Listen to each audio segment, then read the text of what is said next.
KI6L KI6LN KI6LN KI6LN KI6LNA.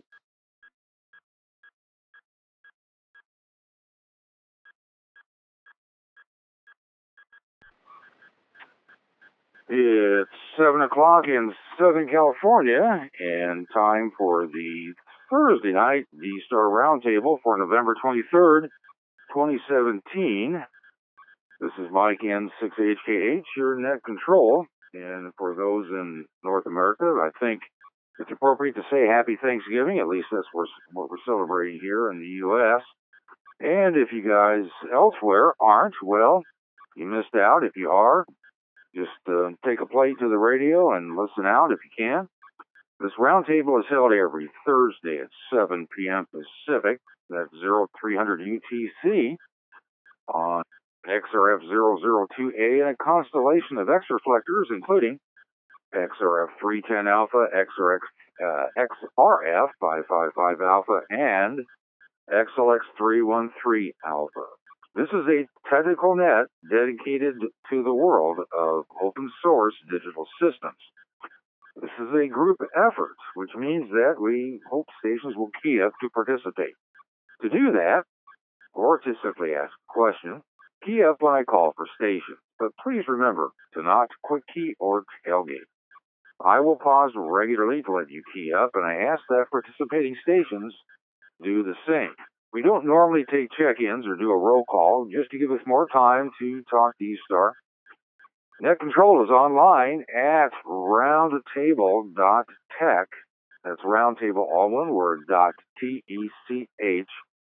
Put that in the address field of your favorite browser, and it will take you to our Roundtable forum board, and there you will find a real-time chat feature that is called the Shout Box. At least that's what they call it. We might call it something else, but it's still a real-time chat feature, and you can use that to contact me as well as to post information relevant to the topic at hand, such as links and quick notes. And in that regard, we really would like stations that are offering a web address or, a web address in conjunction with their presentation to post that URL or DNS in the shout box so that those listening now or later can link to that website or document location. Again, just go to roundtable, all one word, .tech.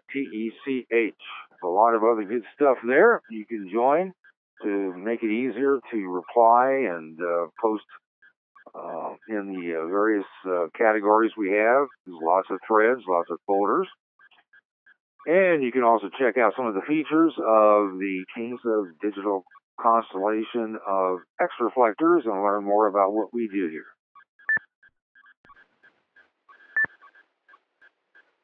Now, to close up tonight's net, we will move the shout box, which I've got several postings already, but it usually fills up as the net progresses.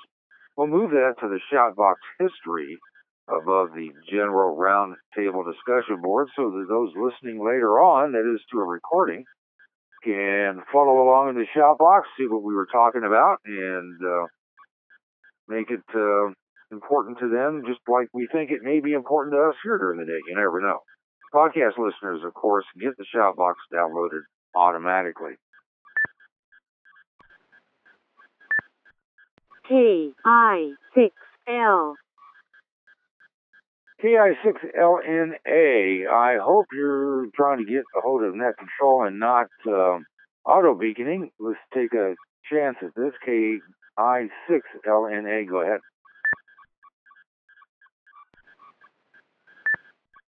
KI6L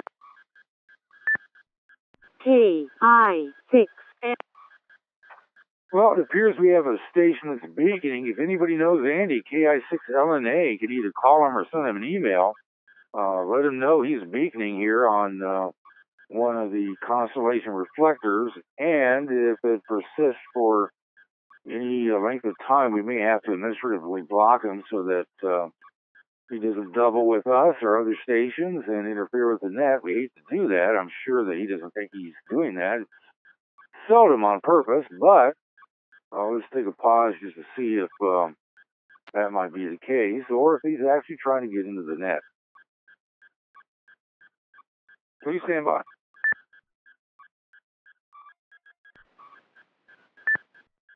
KI6L. KI6. KI6L. KI. All right, I think I've taken him out, and let me see here. Let me just listen to myself for a moment. He's beaconing, and we'll put that to an end here pretty quickly. And as always, like we've had, I guess, over the past several nets and stations with some errant devices. It was nothing intentional or malicious, but sometimes you leave your hotspot on, like many of us do, 24/7. You may not listen to it. You may even power off the radio, but you end up having a device that transmits and does other weird things. Sometimes it's beaconing, and what we do is we have to block them administratively, and then we put a note in the shout box letting them know that this is happening, and just let us know in the shout box or by email as soon as your situation's been resolved. That is, the device and whatever it was doing has been resolved, and we'll simply unblock you. It doesn't take much at all, but unfortunately during a net, we don't really have a big choice in this matter. So anyway, I wanted to take a moment to thank K6KD for picking up the net last week after my station went to kaplooey. That's a technical term. And what I found out was that our cat apparently has been gnawing on cables. I have several raceways behind the shack desk, and some of the cables are protected, but some aren't. They're just there. And had unknowingly gnawed through some of them, and when I saw my computer crash, there didn't seem to be a reason for it. And then I started pulling the PC out to take a look at the stuff behind, and if necessary, plug in a new one. I saw that the cables had been severed, and as I pulled on them, it just took the others that had been partially chewed through, pulled them apart, and there was nothing I could do. And fortunately, it happened late in the net. I've replaced all the cables I could find. I've been trying to convince my wife to replace the cat, but that's likely not going to happen. But I appreciate John picking things up and taking over to the continuation, or the conclusion, though, of last Thursday's net. All right, next up, announcements. Anyone have any announcements for tonight's Thursday night D-Star Roundtable? We'll take you now. Please key up.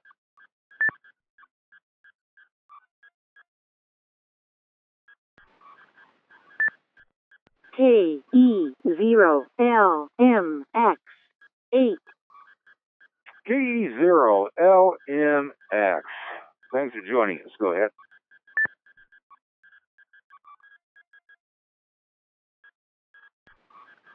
Good evening, Mike, and good evening to everyone listening along on the net.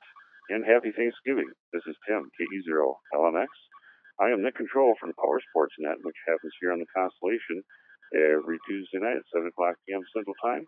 And I just wanted to stop by and personally invite everybody who's listening along tonight to that net as well.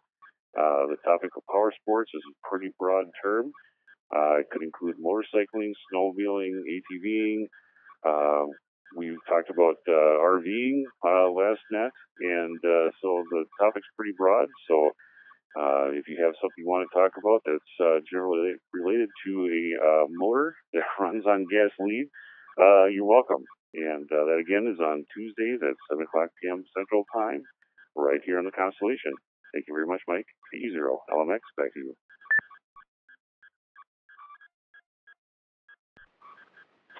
All right, Jim, of course. I'm glad you joined us to make that announcement. In fact, I was listening last Tuesday. Gosh, just Thursday. I'm losing time. There's too much going on during these holidays.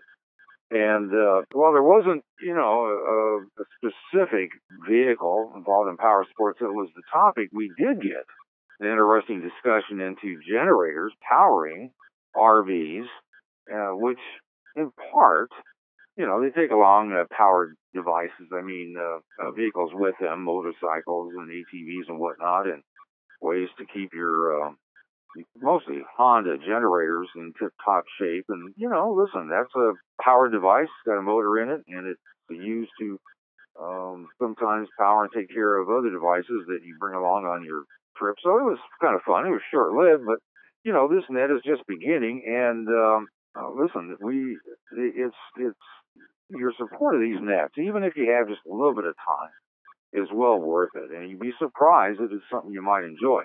Now, we've got several nets here on the round table. We have several nets, and beginning November 27th, we're going to be starting on Monday nights a QRP group. On Wednesdays, beginning November 29th, the Truckers, Travelers, and RVers net will start here on the constellation of X-Reflectors, moving from their current location. And Saturdays, of course, we have the D-Star Users Group net, which has been with the constellation for quite a while, with Jeff VE60V being net control. So I think they're posted somewhere on the Roundtable forum board. If not, shame on us. We should have our nets posted there, as well as, I know that we have them scattered. Well, I'm not sure what's posted, so I'll stop making noise about that. But if you're looking for some fun nets, there's several of them here, and we encourage you to support them. Stations with announcements, please key up.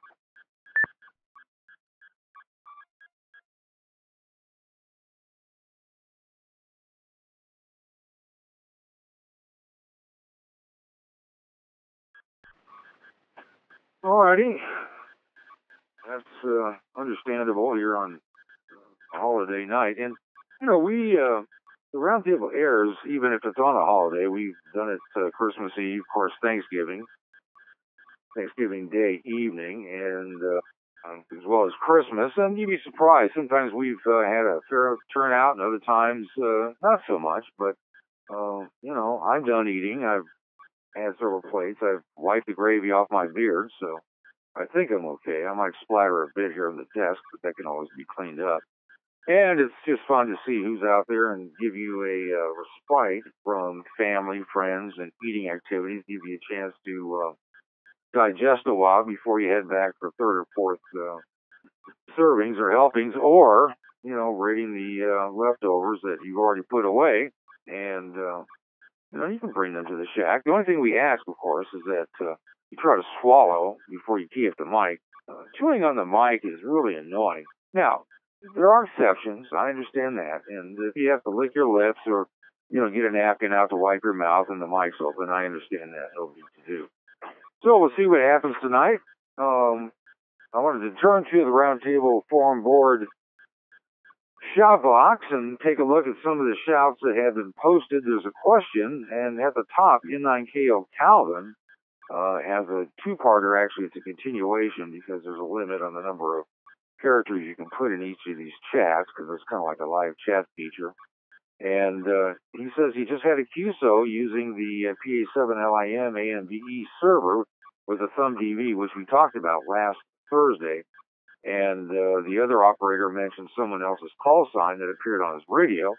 So N9KO went to the REF001 dashboard, which is apparently what he was using, and saw his call sign as transmitting, but he didn't see either his call sign, that is N9KO's, or the call sign that appeared on the radio.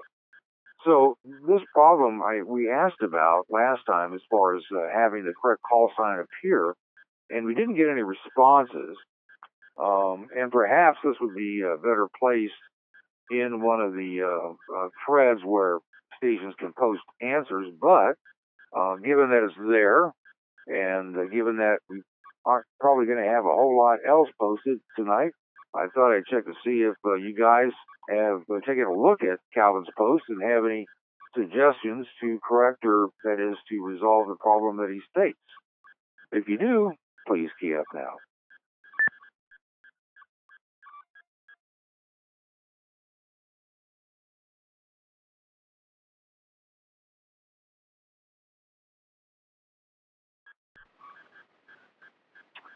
Already not seeing any response. What I'll do is I'm going to move this because the shout box disappears at the end of each net. We clean it out and restart it. It only holds so many posts, or that is shouts, I guess, as you call it. And we'll move this over to either the current discussions or one of the other folders and update it so that stations can take a look at it and perhaps give written response during the week and not leave Calvin hanging for between now and next Thursday. Also, we've got let's see, we've got an update from K6KD for those of you that read his XLX. No, let me try this again. XRF XLX DMR Gateway PDF paper. He's updated it. And if you click on that link, it'll take you to that post and tell you the changes that were added to his paper. So for those of you that were following K6KD's writings into the XLX FRF DMR gateway operations and general discussions, take another look at that. We've also got in the general discussion folder a DV3K dongle help thread that has been updated by KE0DQW, and I would hope that somebody would take a look at that and perhaps provide him with some help. Let me just pause to see if someone has taken a look at in the general discussions category under the DV3K dongle help thread. Does anyone have any thoughts on that? Or maybe you can post an answer to it, but we'll see if anyone wants to comment on it now. If so, please key up.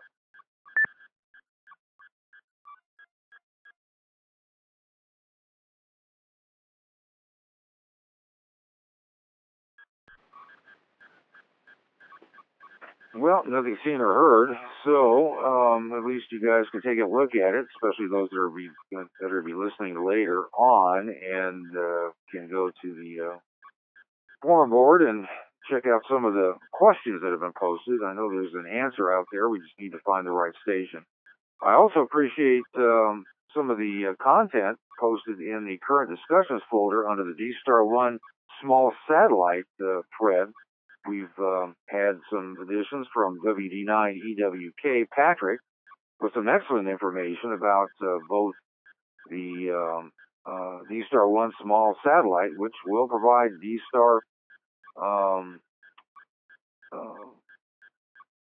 the D-Star mode. I'm reading some of this stuff, and he provides some help with being able to utilize that satellite once it's launched with some potential transmit and RX frequencies. Anyway, take a look at this post, and he does an interesting relation to an earlier D-Star satellite that was being tested through AO27. So hopefully we'll encourage some interest in satellites, and especially if there's going to be a D-Star satellite going up, which there is. And I've forgotten when it's supposed to launch, but it's supposed to be pretty quick. As it stands, we're hoping to have a discussion on November 30th about the D-Star 1 small satellite, or close there too, if that discussion will take place on November 30th, assuming that we can get the stations most knowledgeable about this particular satellite here with us, then we'll do it then. If not, or if the launch is postponed for some reason, or if we need to gather everybody up because they're gone on a perhaps later day, I'll let you know either on the Roundtable Forum board in that thread, or we'll send out an emailer and let everybody know what's going on. Let me ask, does anybody have any updates or comments on the D-Star 1 small satellite? If so, please key up now.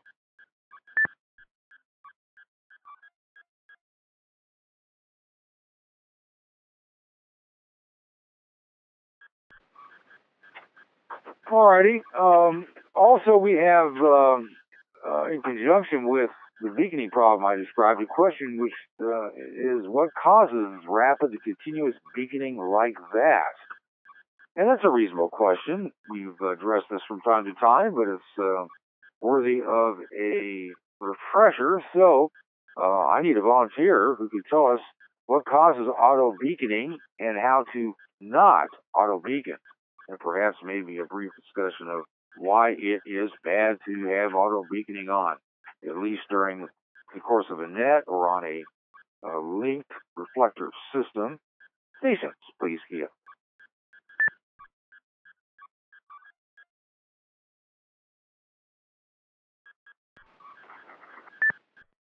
KJ600.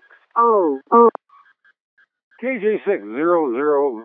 No, you're not. How could you be that? It's KJ600V. Fred, I'm sorry. And appreciate you keying up. Go ahead. Thanks, Mike. One of my monikers is KJ600 Bolt, so people go down that road or they call me the ornery old varmint, but you got it right.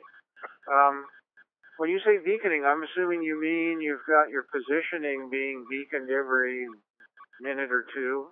I did that once several years ago and interrupted the CanNet, and I wasn't on the air at the time. I just left my radio going to the local repeater, and I didn't realize it was linked to a reflector. And after, I don't know, the net had been going 20, 30 minutes, I got an email that said, hey, you're beaconing and wrecking the net. Please turn your beacon off. So I went and looked at my radio. Sure enough, it was still beaconing, and I checked, and sure enough, the local repeater was linked. So I turned the beacon off and apologized. So that's a good reason not to do it. You tie up all the linked reflectors, repeaters, and so forth, and just really interfere with communications in the net. KJ600V, back to net.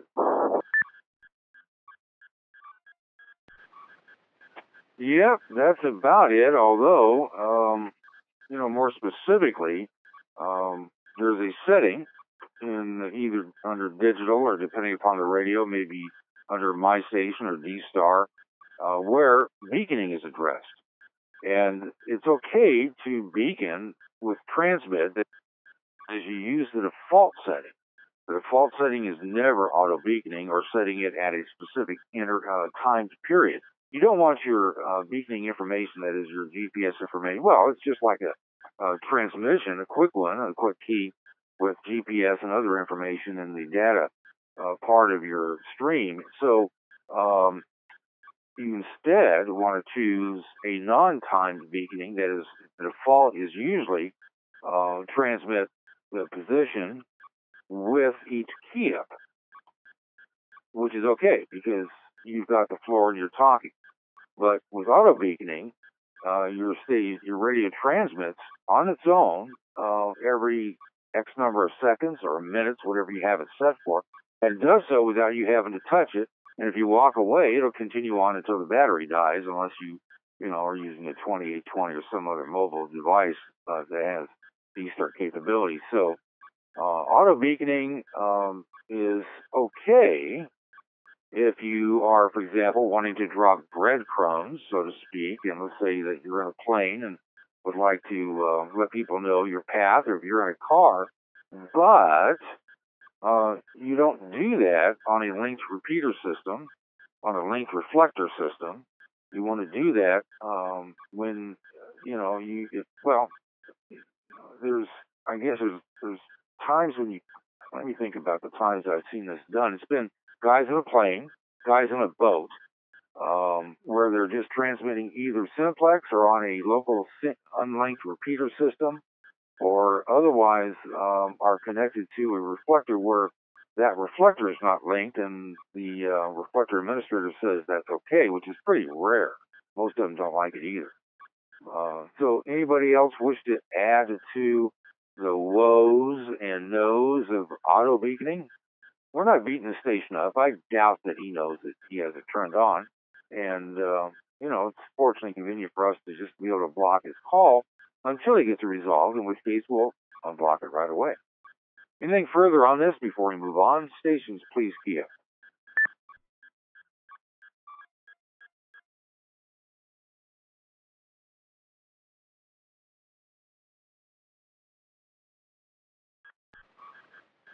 Alrighty, well, Fred, I appreciate that. You've covered it pretty much. So I don't think there's any other Shoutbox posts. Well, wait a minute. We've got, K6KD says it's a radio setting, and this is not a hotspot setting. No, this is a radio setting. Your hotspot doesn't have anything to do with it. I don't think so. Does anybody disagree with that? It's just your radio. It's a radio setting in V-Star Digital. It depends on the radio that you're using where you can find it, but it has nothing to do with your hotspot. I don't think a hotspot's capable of auto beaconing, but let me see if I'm correct on this. Stations, please, Kia.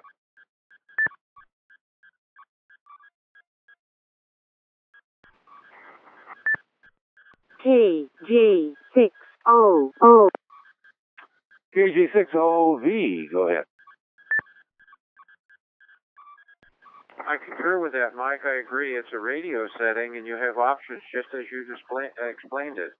Key up and transmit position on key up, or you can set it for a time interval, or just manually do it. But I don't believe a hotspot will beacon. I never run across that. So back to net, KJ600V.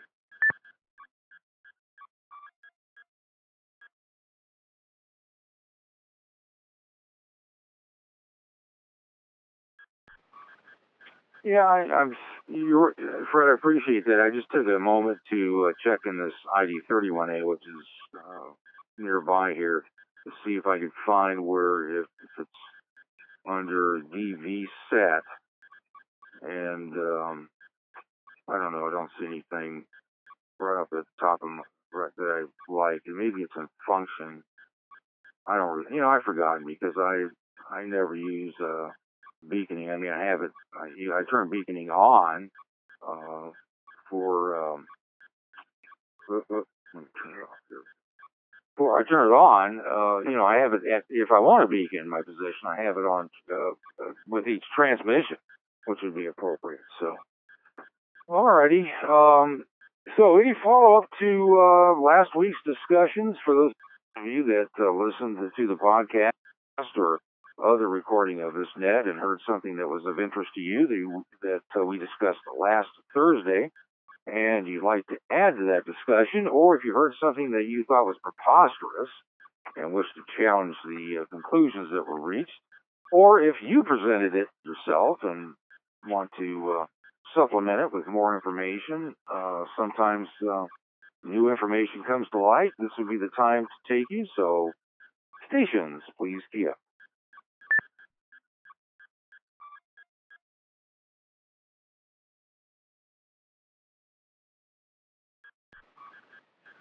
Alrighty, nothing there.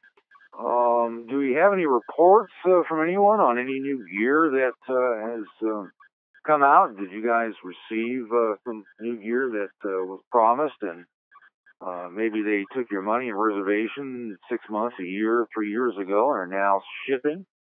Perhaps you have that device in your hot little hands and would like to tell us about it, or perhaps there is an announcement of some new digital gear that we should keep our eyes on. Reports along those lines would be appropriate for now. And stations, please key up.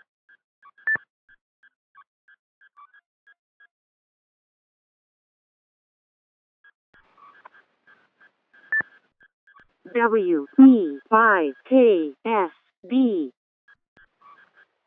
WB5KSD. Welcome. Go ahead. Yeah, Mike, very good. We've been monitoring here. We've recently just got things up working on D-Star here.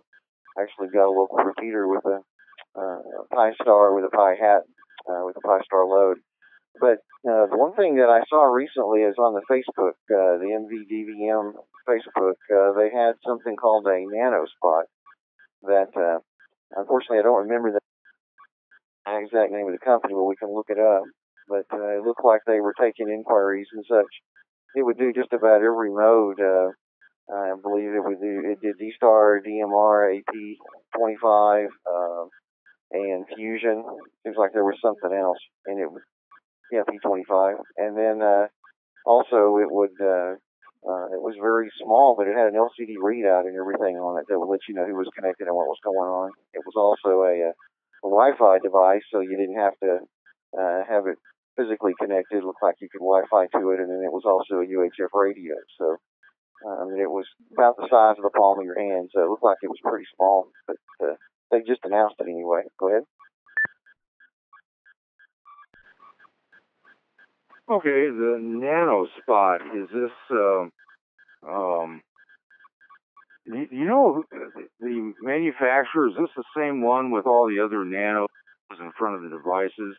And, well, let me check. So is this a new device that's released or something that you, stumbled upon? I'm trying to find what we had talked about. This sounds familiar. Maybe somebody can key up as well and remind me that this particular device had been discussed here before. Maybe not. NanoSpot, I don't know. So let me just do this instead. Anybody have any news on the NanoSpot? Who makes it and where it is available and whether we should worry about it or dismiss it? Stations, please key up.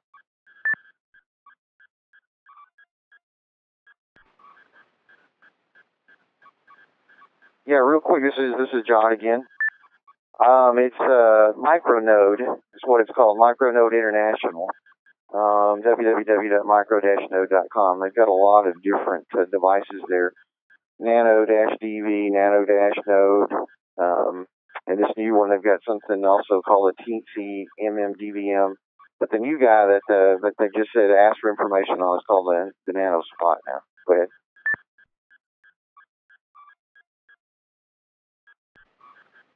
Okay, yeah, that Micronode is the company I was searching for in my brain, and they've been releasing a number of devices, most of them fairly expensive, but they're do all be all, and some of them were actually other devices like a Raspberry Pi and some radio card that was just repackaged. Others were fairly unique to Micronode, so. All right, we'll have to take a look at the NanoSpot and see if this is something worthy of our consideration. But if it does all the modes, it's a consideration for those that want to do something other than just get a typical hotspot, MMDVM style, or just D-Star. So, anyone else have any comments on the NanoSpot? Has anybody ordered one? Do you have any thoughts on it? Or is it just not available and we're not sure? Stations, please key up.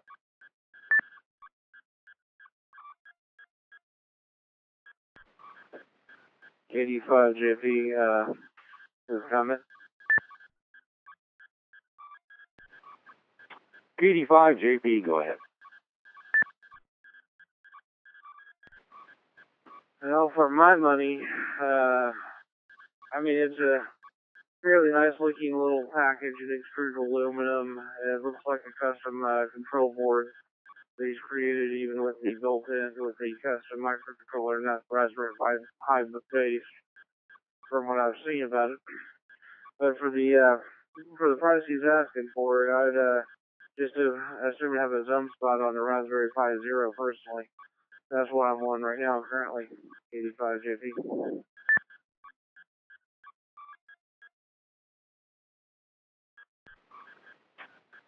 Yeah, we've had some comments about seems to be better choices than what Micronode has offered, and frankly, in the time that we've been talking about some of these new Micronode devices, I have yet to hear of anyone check in when we've asked, "Do you have one of these devices?" to say, "Yeah, I got one, and here's what I think about it." So appreciate the comment. Anyone else have any thoughts about the NanoSpot or some of the Micronode devices that are available now? Please key up.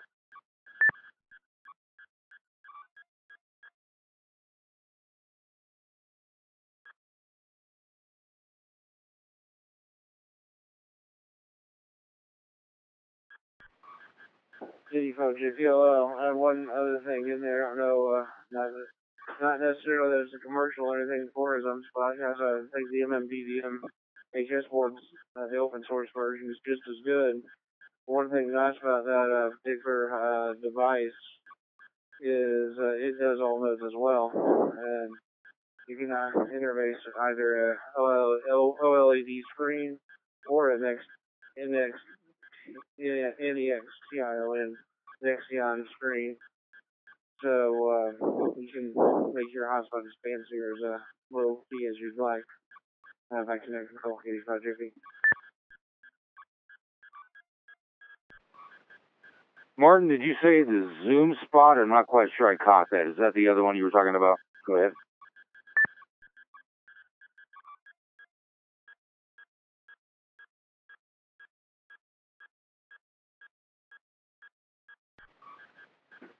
The Zum Spot, ZUMSPOT, and the MMPVM HS hat are both loosely based around each other on the same STM32 chip and the same RF chip.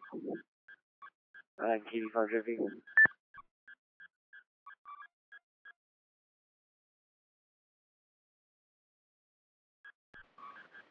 Oh yeah, the Zoom spot, we've talked about that. Yeah, I was just looking at some of the pricing for some of these devices, and I don't see the Nano Spot listed yet, but I mean, just about everything they have, except for the very tiny teensy, they call it, devices, they're all $369 to nearly $500. So it would take a lot to convince me that that is a worthy investment. You know, what it comes down to is packaging and the casing the case that around the devices and maybe even having a touch screen, such as shown for some of these. If that's important, I can see it.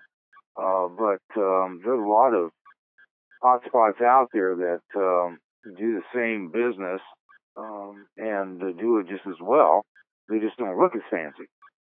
So, but that doesn't mean much. So to each their own. So, all right. Well, I appreciate John bringing that to our attention. It seems like the Micronote people are just hard chargers, putting out products left and right. And we'll have to see if anyone eventually does pick one of these up and tell us if it's worth the investment. So, anybody else have any comments on the Nano Spot or any of the Micronote devices, stations? Please key up.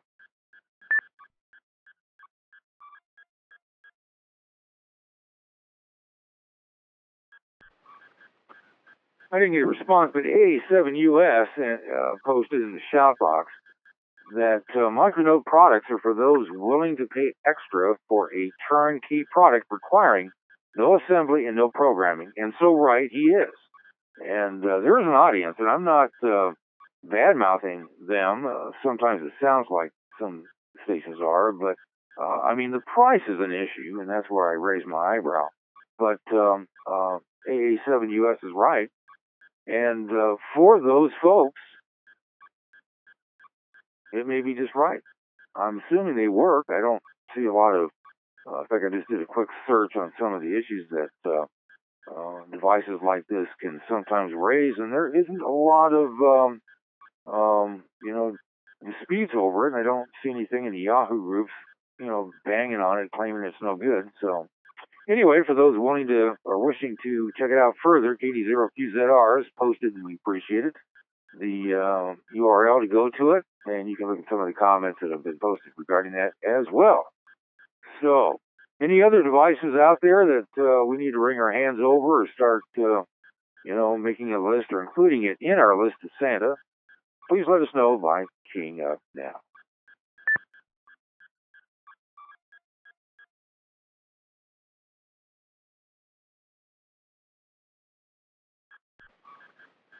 All right, maybe there's just nothing else out there at this time, and that's perfectly acceptable. So, last Thursday, we got into a number of topics, and one of them was one that we probably spent a fair amount of time on. Well, I know that we did, talking about the issue of, are there too many reflectors? That is specifically the DX reflector arena. And generally, people said no. It doesn't matter. There could be hundreds of thousands of them if necessary. It's just that you may not get any traffic there, but it really isn't much of an issue. There was a second part to this discussion, which we didn't get to primarily because my station blew up. And I'm not sure if there was much time to be spent on this, but there is an issue that some stations raise. I'm not sure if it's well founded. Worried about transmitting to places where they don't expect their signal to be heard, and this is a result of linked reflector systems, for that matter, linked repeater systems, that is, repeaters connected to reflectors. And then from there, reflectors are connected to reflectors. Of course, that's possible other than in D+. And who knows how many hotspots may be also acting as gateways. And, is there a concern that a station doesn't have the capability of knowing who's listening to a signal? Now, this doesn't make a lot of sense to me because that would be the same as if you were operating simplex and put out a CQ call, or if you're operating HF.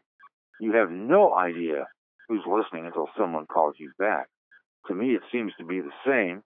And because it was a topic that that was sent to me as part of the larger Are There Too Many Reflectors, which I think we all agree there really aren't, is this an issue that should concern us? Or is this just, one of those things that comes with the business of digital operations on reflectors? Any thoughts on this? Stations, please key up. K6KD. And we welcome John, K6KD. Go ahead. Yeah, good evening, Mike. In the net. Well, this is something that has existed going back to the analog days. There were linked repeater systems, with various types of RF links, and there are a number of them on the West Coast in particular, and I think there were others all around the country. And so the same question would arise there. You wouldn't know where your signal was going.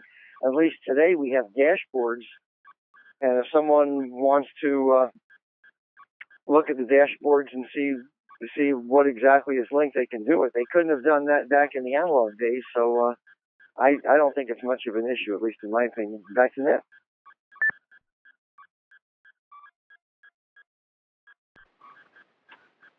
Anyone think differently, or do you have a comment, maybe a different angle on this? Please key up now.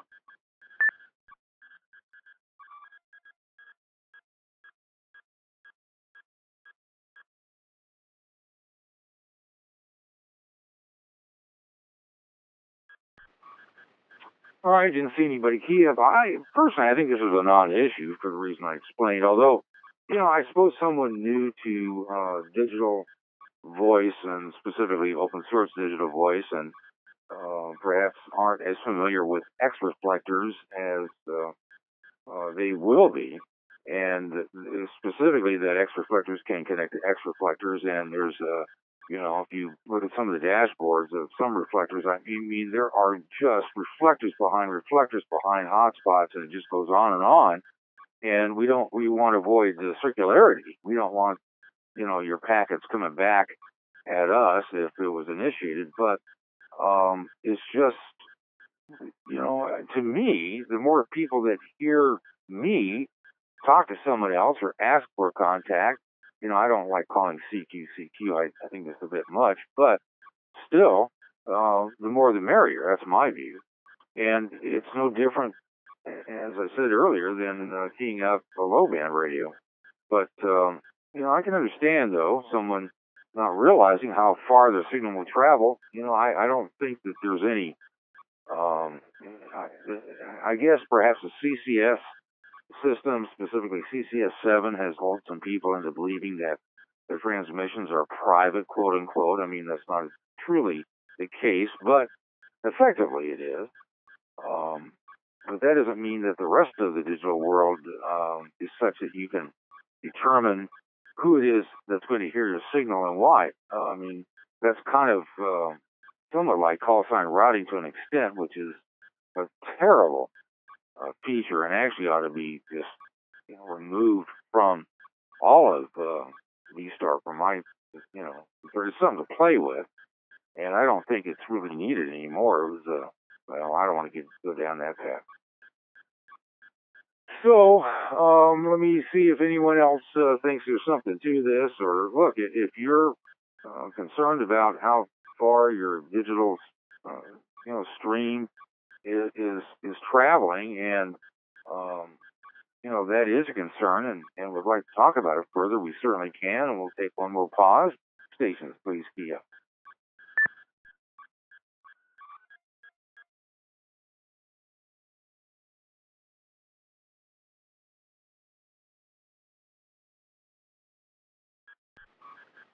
Alrighty, nothing seen or heard. I just wanted to get that out of the way since that was part of that discussion. So we're done with that. There's a related issue. We're trying to create a segue here of sorts. One of the questions that came up, and we kind of ignored it for the time being, last Thursday when we were talking about are there just too many reflectors, was, okay, so you put up a new reflector, and you did so earnestly that it was not just for purely experimental reasons. That is, it's up and it's private. You don't want anybody else on it because you're testing software, and you're doing other trick things with it, and it's not for a reflector that you've spun up just to see if you can do it, what it's like, how it works, and you don't intend to keep it active, but you instead have a real reflector and you'd like to get traffic to it. The question is, how do you draw traffic to your new reflector? How do you get the word out that this is your reflector and it has a purpose and you like to talk to people on it? What do you guys think? What advice would you give to a new reflector owner trying to, attract attention? Stations, please key up.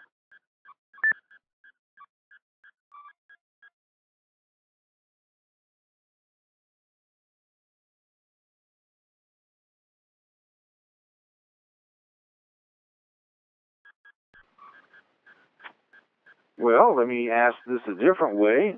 Those of you who have reflectors that you stood up and you wanted to put them to use, that is, you wanted other stations to talk to you, and you've done some work to try to get it out, publicize, that is, the reflector. I mean, other than just getting it listed, and beyond, publicizing your host file through any number of host file listing services or boards, websites too.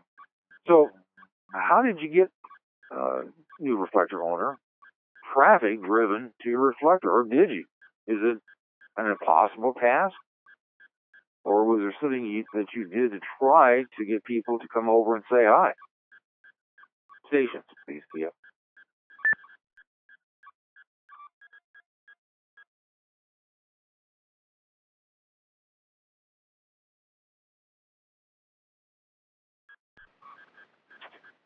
Well, maybe this is a weighty subject. Some thoughts. You could start a net that you believe would be extremely popular, a net that no one else has put any time to, and get that listed in all the different websites that list nets. That's one way. Another way is to start an email list, gather up the friends that you would otherwise talk to on, let's say, repeaters or other reflectors, and let them know that you've got a reflector that you'd like them to try out from time to time. There's a couple of ways to do that. I have to be honest, it's a tough road to hoe because there are so many reflectors.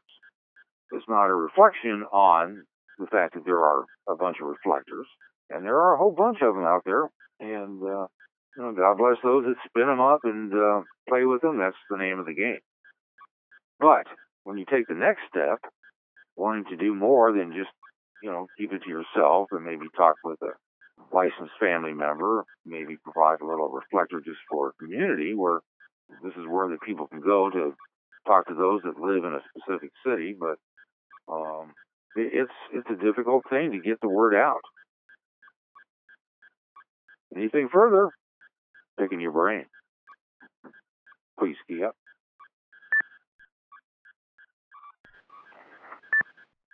KJ600. KJ600V. Go ahead. Mike in the net. I think it's just like putting up a website.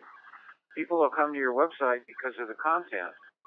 And that's the name of the game. Once you have the content, then other people find it, and word of mouth spreads, and search engines find it, and so on.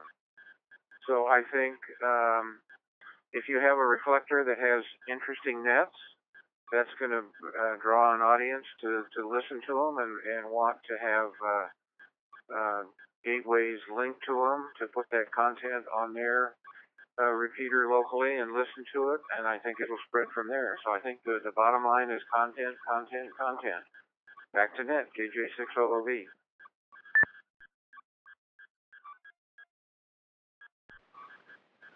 Well, thanks, Fred. That's a good idea. Pop up a website and list the reflector number and its purpose and fun things, fun facts about it. And sometimes you can put things on social media, although you have to be careful about that. And that may not generate the kind of traffic that you desire. It's tough to get nets going, especially on just one reflector, unless it's been established. But it has happened. There are some fairly new reflectors that went up that started a few nets, and some of them turned out to be pretty popular. I mean, the constellation of X reflectors didn't just appear overnight. We've been working on this for quite some time. And this net's been running for more than 10 years. And when it started, it certainly didn't have much interest.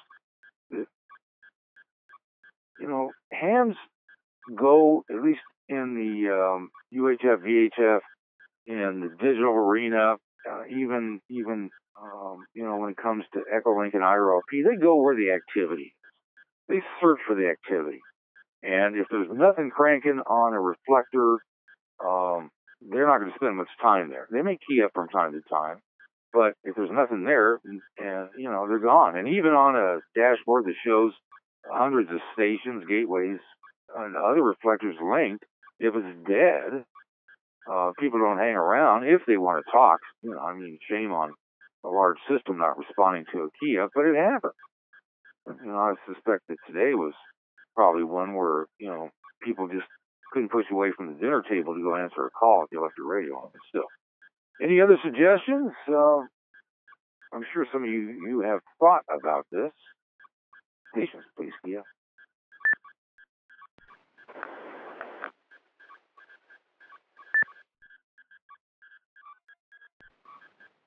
K7EXJ. Go ahead.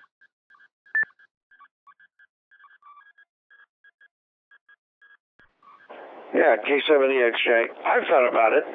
And you're right, there are a lot of reflectors out there. So, how useful it is to put another one on is the question. But if I were to do that, I think I would try to get a club involved, and get them to treat the reflector like they would a repeater. And especially now that with the proliferation of hotspots, it seems like everybody is either already bought one or is about to buy one or is thinking about buying one or is looking around for one to buy. As these things get more common, you're going to get a lot more freedom. You don't have to unlink a repeater and risk the wrath of whoever else wants to use it. And to listen to this net, for instance, for 2 or 3 hours, that ties up a repeater for a long time.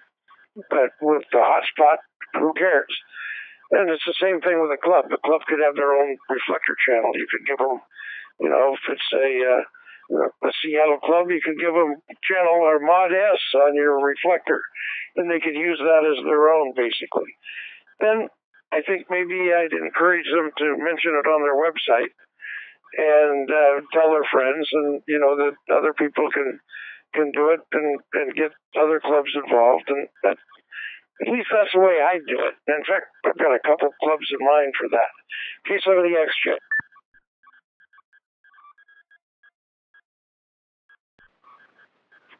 Well, that's a good idea, getting the club involved and letting people know about it.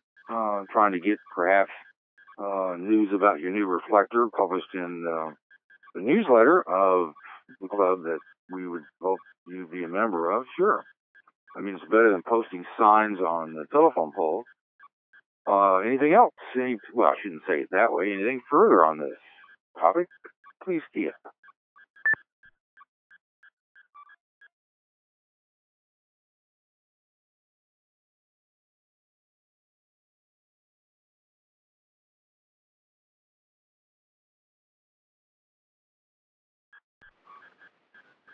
All right, nothing seen or heard. Well, there's a lot of it's just persistence and trying to find someone who can answer calls. Just spinning it up and then going to work and coming back later at night and then getting pissed because there's nobody keyed up on your reflector. I mean, that isn't going to work. But I think there are clever ways to make your reflector popular. Starting your own net is one thing, but that's a tough thing to do too. There's so many nets, and there's so much information out there. I mean, I think legitimately at any time of the day, except for maybe the very early morning hours, there's got to be 10 nets going on. I would think that the number of nets running when we're on is somewhat limited. I would like to think, but I haven't checked lately. But you never know. So, I have no delusions whatsoever that people are probably sleepy while listening to this net, and I've done a number of Thanksgiving and other holiday roundtables, and we've run for a while, and other times it didn't take long to shut down. But I appreciate those that do listen and those that do key up. So one thing that we do each Thanksgiving is talk about Black Fridays, specifically amateur radio Black Fridays. For example, I'm not favoring any particular vendor, but I noticed that HRO put a Black Friday blowout emailer in my inbox, listing a lot of claims to the lowest prices around. I'm sure that many of the other vendors did this as well. But, and it seems that there's a lot of stuff that's reduced. I haven't given it a really close look. I see the radios that I own and have bought over the years that are now well below what I paid for them, and frankly are shockingly low. But then that's the name of the game. You have no guarantee that your radio is going to be worth any particular price as time goes on. But any suggestions on those that will be hunting for ham gear and perhaps might be taking advantage of Black Friday? Some tips on perhaps where to go should you not start your car and do it all from the desktop computer, or is there some value to getting in the car and driving to the local candy store or some other place and going in there and pushing buttons? Stations, please key up.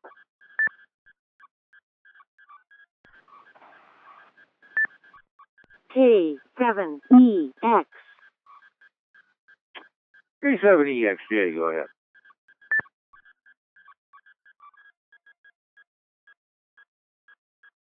K70XJ again. And good evening, Mike. And then I forgot to say that, I think, the last time. MPC Radio in Texas has a deal on an ICOM 7100 for, I think, with a $200 rebate, it comes out to like $739. This is an HF 160 meters through 70 centimeters, including D-Star and FM and single sideband and CW and all that in one package, detachable panel. It's a little clunky detachable panel. It's one of those with the 45-degree thing, so you can't put it on your dashboard. You pretty much have to put it down by your shifter and maybe cobble together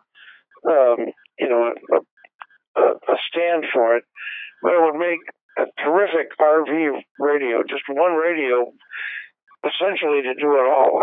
I looked at that and think, geez, we're a couple of years away from taking our RV down in Arizona, but 7100 would be top on my list. At any rate, that's one of the blowout deals. HRO has something similar, but I think they're $50 more. At any rate, I heard that on the Cam Radio 360 podcast. They had a thing going, and I checked it out, and by golly, it looks like it's true. K70X.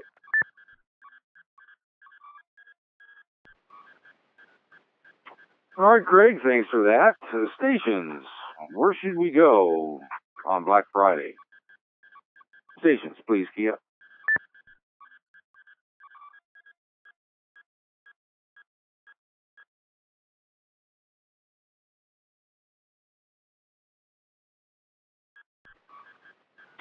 Well, is it a case of you guys are going to put what you want in ham gear on the list of Santa, hoping to see it under the tree, or does anyone really venture out on Black Friday? I wouldn't set my foot off my driveway or the porch to venture out into the malls. I think you take your life in your own hands, but that's just me. I know a lot of people do that. I was watching with interest the news last night and again this morning showing people camping out long lines of tinted campers in front of Best Buy and some other electronics retailers in anticipation of their doors opening, tomorrow morning early, just to get limited quantities, better deal. I just haven't engaged in that, but perhaps, if you've got small kids and they want that specific toy, and there's only going to be so many of them, thinking back and, to the times of, Cabbage Patch Dolls, I don't know. If you didn't get in line, you were going to get them. Maybe it's some new Star Wars toy that you're worried about. You don't have that under the tree. You're going to be, the bad man on Christmas morning.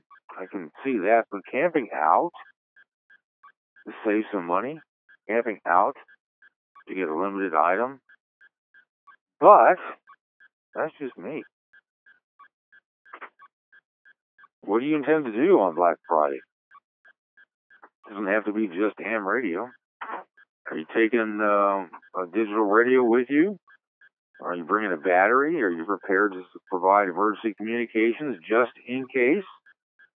Should amateur radio be more involved in these Black Friday events where, violence could erupt, people could get injured, stampedes, people could learn about something that is sold out when it really isn't, providing correct advice to those down the line. Maybe their cell phone batteries died and they need to let someone know that they're still alive in this tent 5 days after they staked it in front of Walmart. What do you guys think? Stations, please, Kia.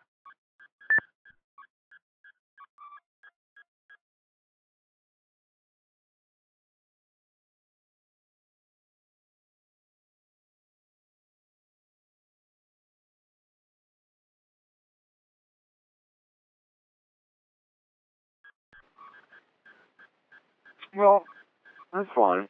Didn't see anybody or anybody. I mean, so legitimately, is of amateur radio being called into some of these huge malls, like what is it, Heartland of America, Great Heartland, Great America? I can't remember the name. There are these monster malls, monster gallerias, where traffic is going to be a nightmare. There, far too many people. Emergencies can occur. Has anybody actually been advised, called in to help, or know someone that is providing amateur radio support for Black Friday in some massive shopping complex? Stations, please key up.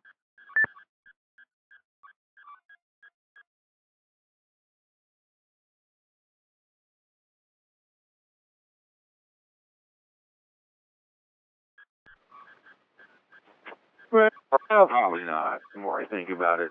So, you know, the holidays are kind of an interesting time, and I always like to listen to the scanner, and it seems that on holidays there's a lot to listen to, and in addition, of course, to listening to the constellation of X reflectors, and and being here and there, and D-Star and DMR, and across the digital landscape, the open source digital voice landscape, I should note, that there's a lot happening.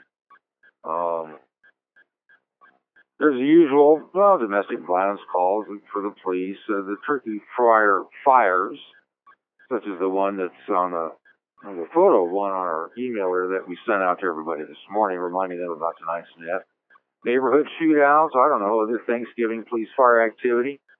Is that something of, in fact, earlier this evening, there's, I think, 30,000 or more were listening to various scanner interfaces that are essentially broadcastify, where a Texas state trooper had been shot and killed in Freestone County, Texas, and there was quite a manhunt going on, and they were able to capture him alive, which is unusual, I would think, for Texas, but, today's, things are different today. Is that something that you guys do? Is there maybe even D-Star DMR reflector or talk group that seems to be more active over the holidays that you enjoy listening to? So, do you have your scanner on? Or no?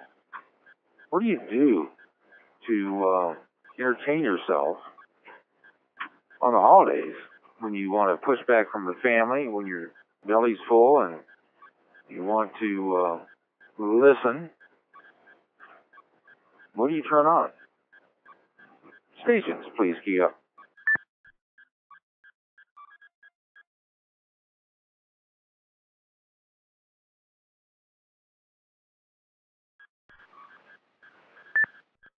W4GMI. W4GMI. Hey, thanks for joining us. Go ahead. Mike, I have a technical question when time permits. W4GMI.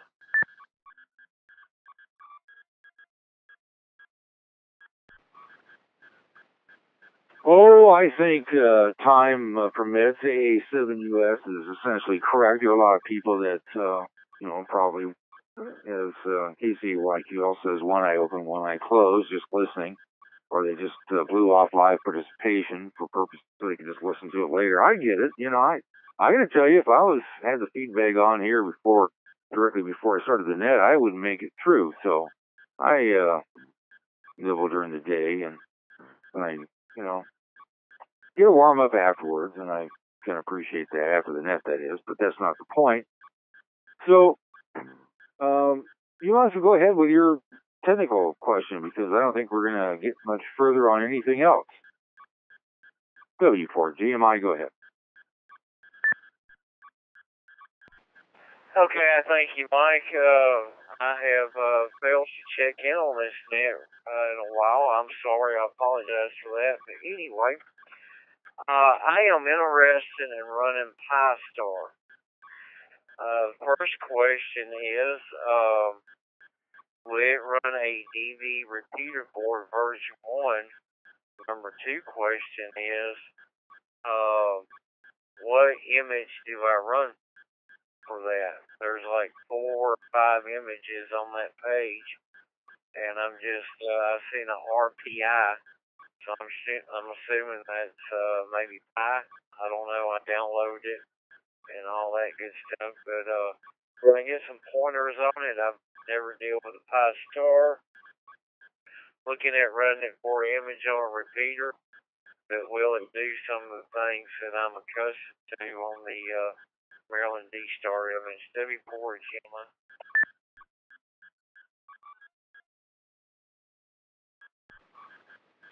Alrighty, who'd like to help Dave out? Please key up.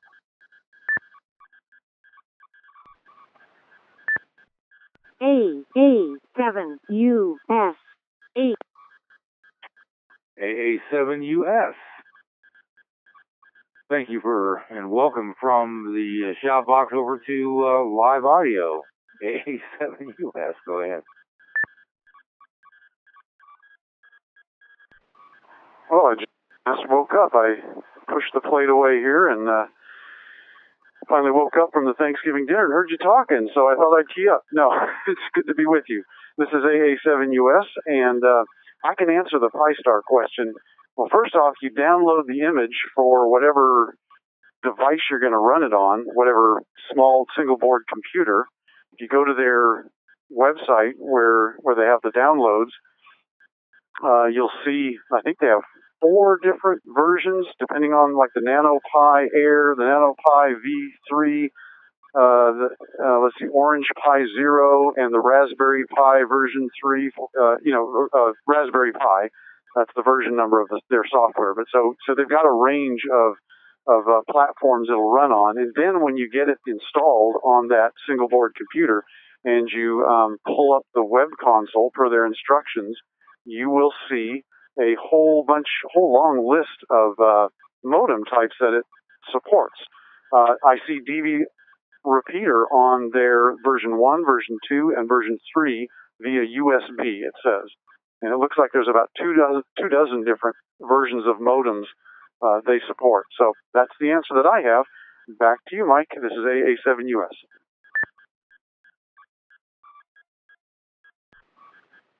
Well, that sounds like a fairly complete answer. Let me see if any stations wish to add to that before we go back to Dave to see if he has any further questions or if he understood it all. I'm sure he did, but you never know.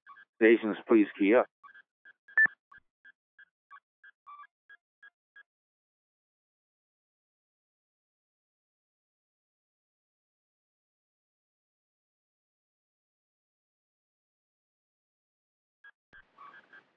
All right, well, I guess John's answer was fully complete because nobody is reaching for the mic to say, hey, wait a minute.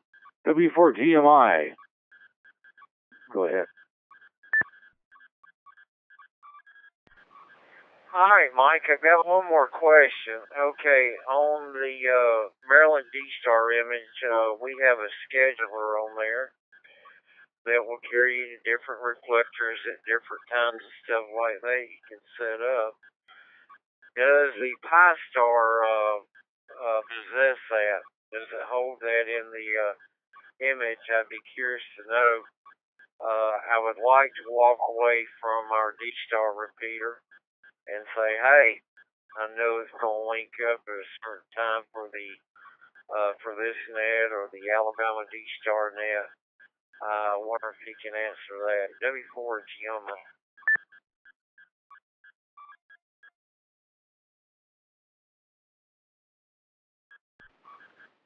All right, I think he's asking AA7US for an answer if possible. If not, we'll put it out to everyone. AA7US, go ahead.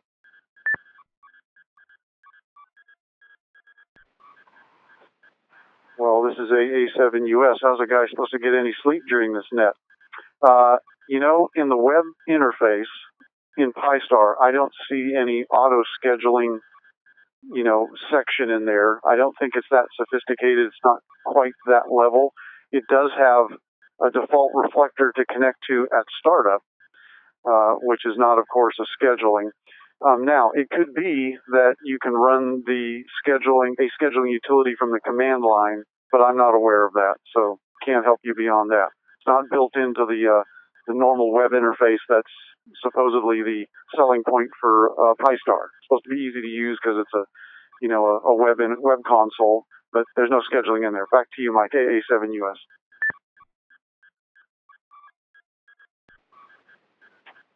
Alrighty, so W4GMI, anything further, go ahead.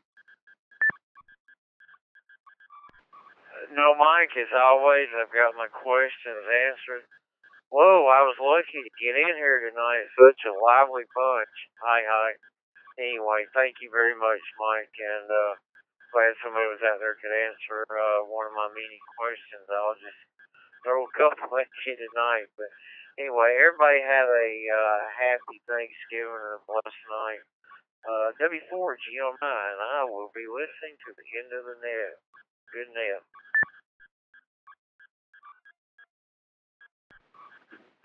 KD5JP, comment on the scheduling. All right, KD5JP, go ahead. I was just going to mention Brandmeister has scheduling built into it. I don't know if he was talking about scheduling for reflectors or not, but Brandmeister will allow you to schedule talk groups whenever.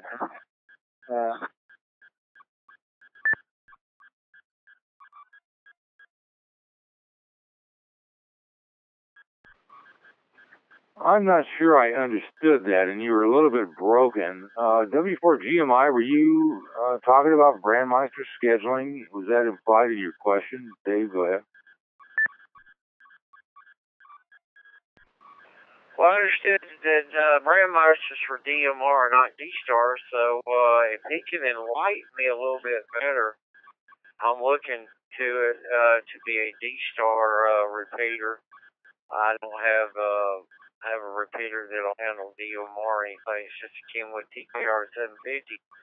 So if he can enlighten me, enlighten the rest of us, maybe it'd be something for food for thought.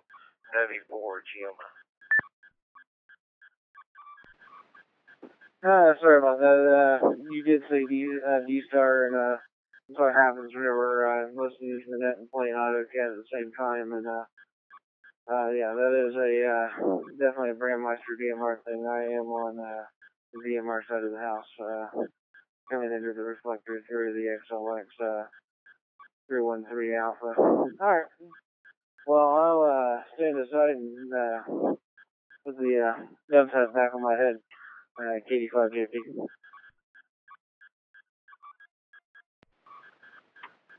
Hey, no problem. Look, it is tough. I mean, as if you've been following tonight's shot box, it's tough to stay awake. And I understand it. Frankly, I don't expect much on holidays, although, we do get a fair turnout. There are those that just, need to take a break. Sometimes it's an excuse to, put their feet up on the desk, lean back in the chair, and it's, pretty quickly you doze off. But, I don't expect a lot. I'm happy to get what I can get. And, because I don't want to stay up all night either. This is not going to be a marathon one, but sometimes it's fun. So, did anybody have to call the fire department because their turkey fryer blew up? Did you see that happen in your neighbor's house? Were you laughing at him, or did you, offer some help? Anybody have any experiences like that? I've seen it, and it's, well, of course, I start laughing. My wife, of course, is frightened and wants to call the police and fire, and, I think it's just hilarious myself, as long as there's nobody on fire. But anybody experienced that tonight? You have a story to tell? Exploding turkeys is fair game. Stations, please, Kia.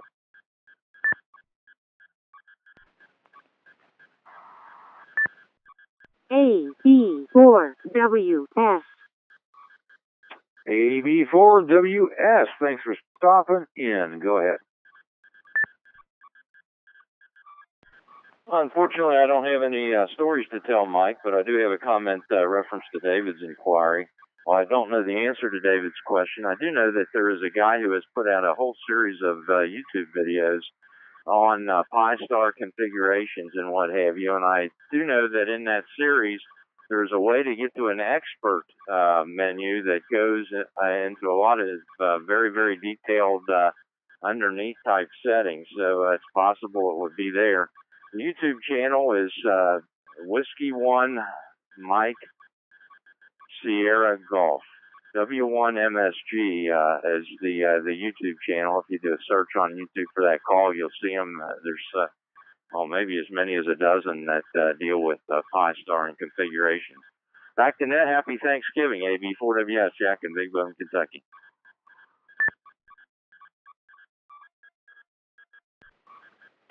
All right, Jack, and I know there's some Pi-Star threads here on the Roundtable forum board, and I'm not exactly sure where they're at. I'm not going to stop right now to find them, but I know that there's some Pi-Star threads. Plus, there's also a Pi-Star users group that I believe is fairly responsive. Can anyone remind us where to find the Pi-Star users group? And I'm sure there's a bunch of posts there on just about everything Pi-Star. Stations, please key up.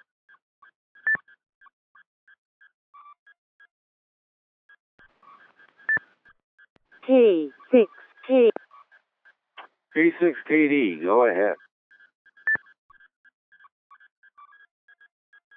Okay, it's a Facebook group called Pi-Star. I think it's Pi-Star User Support. And the YouTube videos is by a gentleman named Craig Gattner. The other station did mention the call sign correctly, but you can find you can find reference to the videos in the Facebook group. That's it.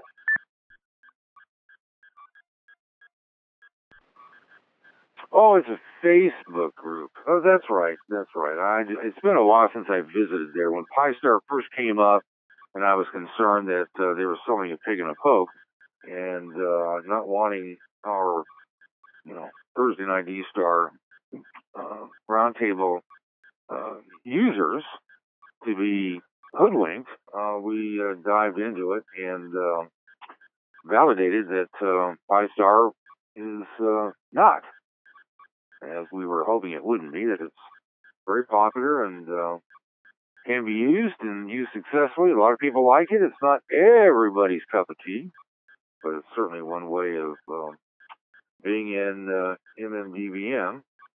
So, any further comments on Pi-Star? We'll take you now. Please key up. W4G. W4GMI. Go ahead. Mike, I did notice something about Pi-Star. If you'll look on abrs.fi, the Google map that shows where all the D-Star repeaters and DMR and all that, I've noticed a flood of Pi-Star users, regardless if they put a GPS coordinates in, and all these little Pi-Star nodes are popping up everywhere, showing us repeaters. Then you open it up and it says no offset. So, that's a node. But anyway, I'm seeing a bunch of that stuff pop up. I don't know if they require a GPS setting or what, but been seeing a lot of MMDVM repeaters come up under Pi-Star as well as nodes and everything. It's quite interesting. All of a sudden, the digital world is opened up and you think all these repeaters are on as a bunch of individual users. Just want to throw that out there. W4GMI.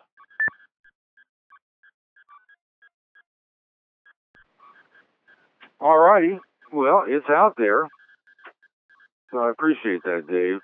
Yeah, it's, Pi-Star can be daunting until you take a look at it and realize its purpose. And it's, quick and easy, down and dirty for those that, look, you should have one of every hotspot, one of every multimedia operating system, and just to have a whole row of them across your desk, separated, of course, so that the antennas from the radio module or radio device is bumping up to each other. But why not? I bet if we asked for stations to tell us how many hotspots or access points, individual ones, that they own and have up and operating or capable of being turned on, not just sitting in a box, but, with a micro SD card inserted, appropriate operating system, host files updated, etc., and could talk on it. It would not surprise me if there was if there were a few stations that said, well, I've got in the 20s. In fact, I lost count or something, far less than that. But just having a couple of them at home, that just, to me, isn't sufficient. You're not doing enough D-Star digital voice. You need to be doing more and getting more hotspots. You can never have enough, from my perspective. Well, let's take a moment to see if there's something that you guys would like to talk about. Dave decided to cut me off at the pass, and I was going down probably not a good path and talking about exploding turkeys and deep fryers. But is there a topic, a question, a technical issue that we should address now before people just completely nod off and fall out of their easy chair and are calling it a night? If you do, please key up now.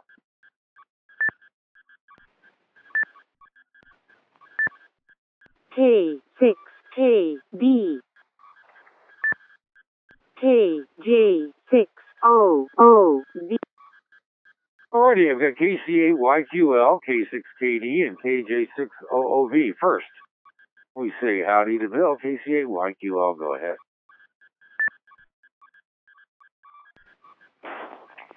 Happy holidays, Mike, to you, sir, and all on the net. Hope you all had a awesome day. I did. And, I just wanted to mention I got a Pocket Pi I'm carrying with me now. So, it's evolved into a Pocket Pi Zoom board. So far, I have not got the little horizontal antenna and glued it to the board. I'm going to probably do that with one. That way I'll get rid of the antenna poking me in the pocket. That'll make the Pocket Pi a little bit more convenient to carry. But anyway, I got a question for you, Mike, and maybe Johnny and maybe Bob or anybody else on the net. Now, I know Michael calls the DMR net. He was going to try to get a video thrown up on Jim's new Pi on a Stick. So I'm making that up too. I don't know if anybody ever called it Pi on a Stick. But at any rate, do you guys have any more information on KI6ZUM's Pi Star on a USB stick? Back to the net. KC8YQL.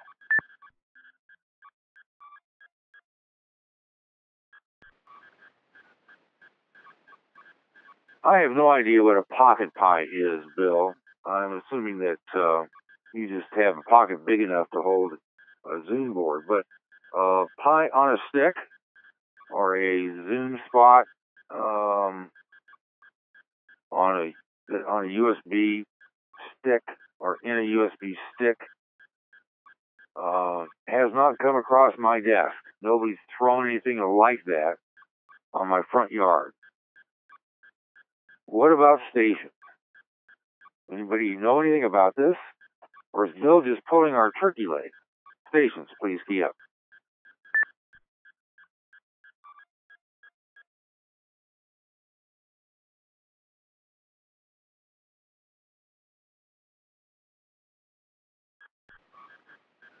Well, you can see that there's no response here, Bill. Is this something you just made up, or is this?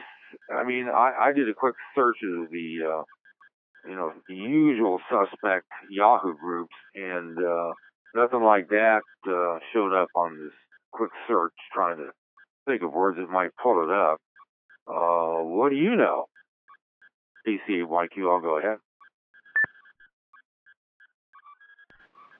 Hey, Mike, I'll give you my permission to share my email if you want to throw it up on the shout box. So I'm going to send you a picture of Jim, KI6ZUM, holding that Pi stick in his hand. But it might take me a couple minutes to find the picture that was sent to me from your, what was it? I think it was the ARRL, some kind of meeting you guys had. This has been, golly, a month ago. So, I think it was Michael sent me the email. I can't remember. Anyway, nice picture, Jim, KI6ZUM, holding the new and improved Zoom board on a USB stick. Back to the net. I'll send you that email as soon as I find it. KC,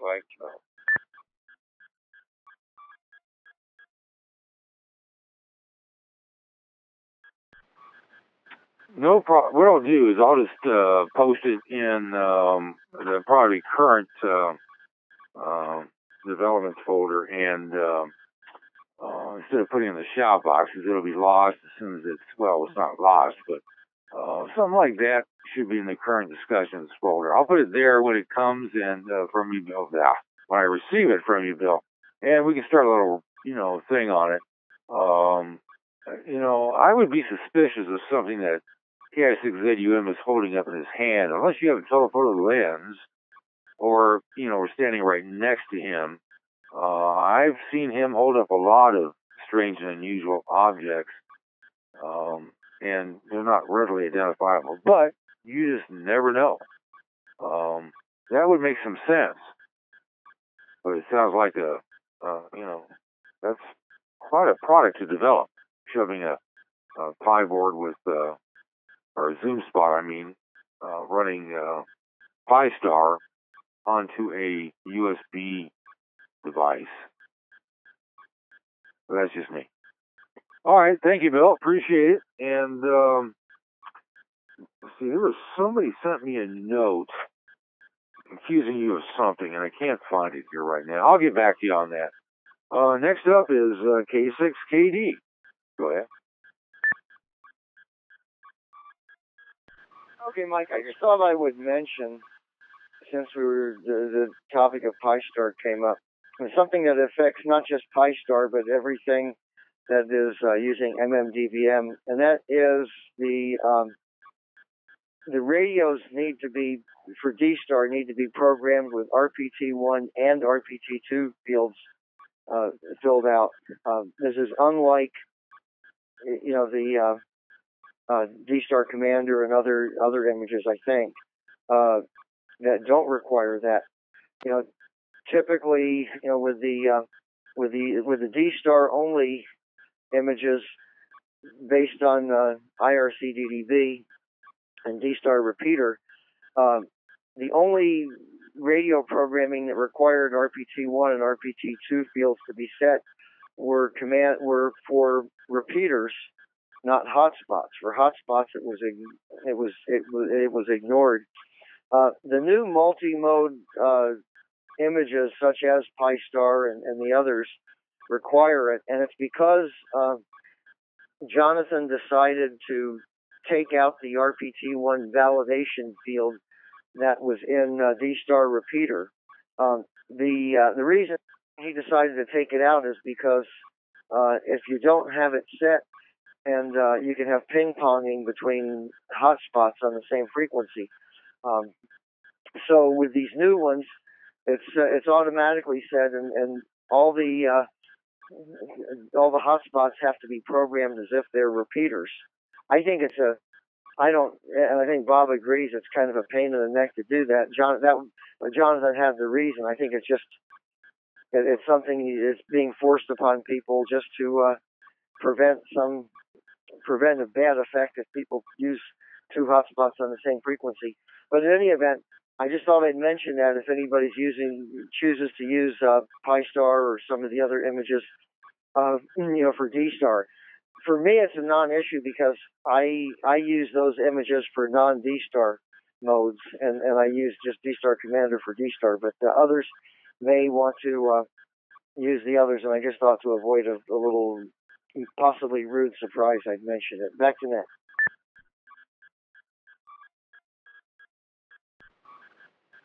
All right, John, good point. I'm glad that you brought that up. It was something that I would not ordinarily think about, but that's just seems to me when you're programming your radio, especially if you're using RT systems or one of the others, it's pretty easy to add that and send it to your radio for Pi-Star, but you just never know.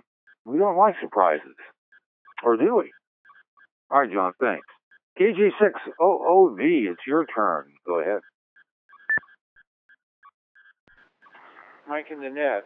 A follow-up to the discussion we had last week regarding transcoding different DV modes.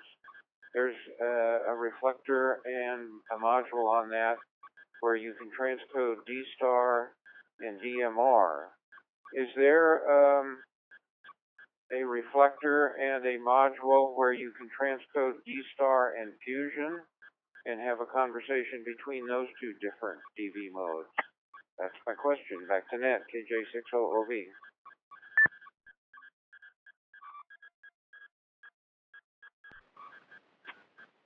Well, that's been bantered about. Let's find out. Who knows? Stations, please key up.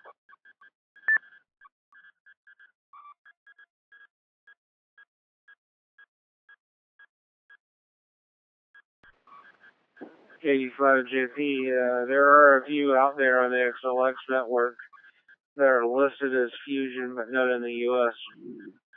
or as Fusion capable.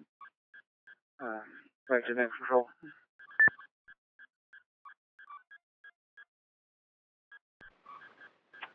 All right, KD5JP, do me a favor, just quick key, and then let me call on you before you start transmitting so we can have a little bit of order here. I appreciate that, and I know that there's some talk about it, but I haven't seen anything that convinces me that it's working. Let me call on K6KD. When I say working is, in an acceptable manner. But K6KD, what's the latest? I know that you've been keeping an eye on such matters. Where are we at transcoding? John, go ahead. Okay, well, one thing I'll mention, and probably people realize, is that the OpenSpot does do a conversion between Fusion and DMR. In other words, it's you can have a Fusion radio and connect up to DMR, or a DMR radio and connect up to let's say a YSF or an FCS reflector.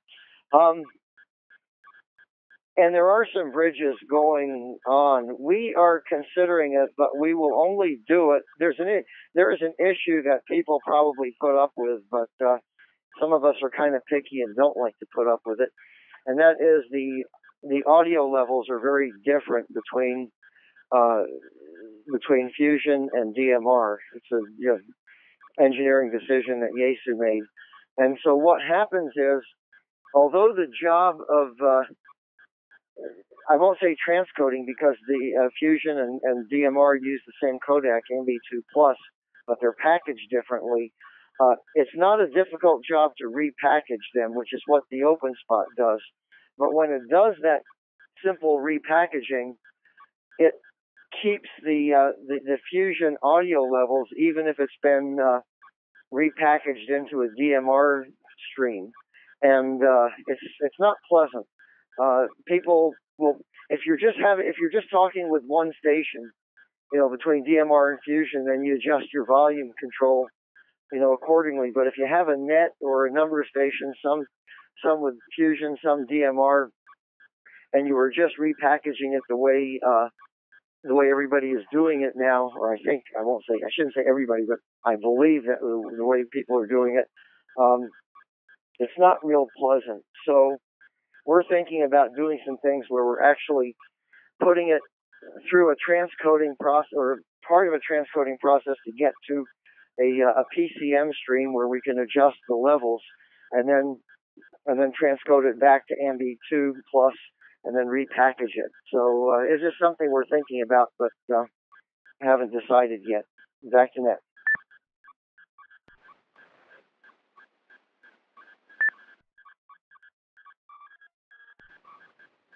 All right, John, appreciate that. To W4GMI, go ahead. Mike, it's funny you mentioned that. You ever go over on Fusion? They give the user the opportunity to change the levels on their mic gain in the software. And it's a very bad situation. D-Star and DMR, you either have high, medium, or low. Slow, medium, or fast on the audio, so to speak. But those guys over there, you'll listen to one, and you'll have to turn down the radio, listen to the other, and you have to turn it up. If they would just set a standard where they would set the levels for you, and preset them in the radio and everything and not give that option. Maybe they make life a whole lot better, but I just can't handle going over there listening to all that because they'll spend all day over there on Fusion trying to adjust their levels. One guy says, oh, it's too loud. The other guy says, oh, it's too low. You need to do this. You need to do that. We can't even carry on a conversation without having to troubleshoot all the time over there. So anyway, just my thought. Maybe it's not the same issue. W4GMI. K6K. Yeah, it sounds like DMR, and the levels there were, especially early on. My God, it was horrible within that mode. But I think that's just exactly the problem that John was referring to. In fact, there's John again, K6KD. He's got some more for you for OV. So K6KD, go ahead. Okay, Michael, I was just going to comment that people changing their mic settings won't do it because, the mic settings for someone fusion to fusion, is okay. It's when you go fusion to DMR or DMR to fusion is where you get the problems. So, so in other words, if you got somebody with a fusion radio to switch to change their mic level, so it would be appropriate for someone listening with DMR, it wouldn't be appropriate for someone listening with fusion. So you really, in order to do it right, and I don't think any of the implementations are doing it this way. You really have to adjust the levels, and I think you have to you have to algorithmically process it down. You have to do kind of a halfway transcoding process. When we transcode between DMR and D-Star or D-Star and DMR, we're going from MB2 to PCM to MB2 plus or vice versa. When we if we process it the way I think we need to process it for fusion to DMR, we even though we're not switching from MB2 plus, we've got to process it to PCM to change the levels and then back to MB2 plus. So it's kind of a double processing, but it's as much processing as going from D-Star to DMR because you have to process it down to PCM and then process it back to MB2 plus. By comparison with the DMR to D-Star, you process it to PCM and then process it back to MB2. So you got to do just about as much processing, but you do a little differently, if that makes sense. Back to that.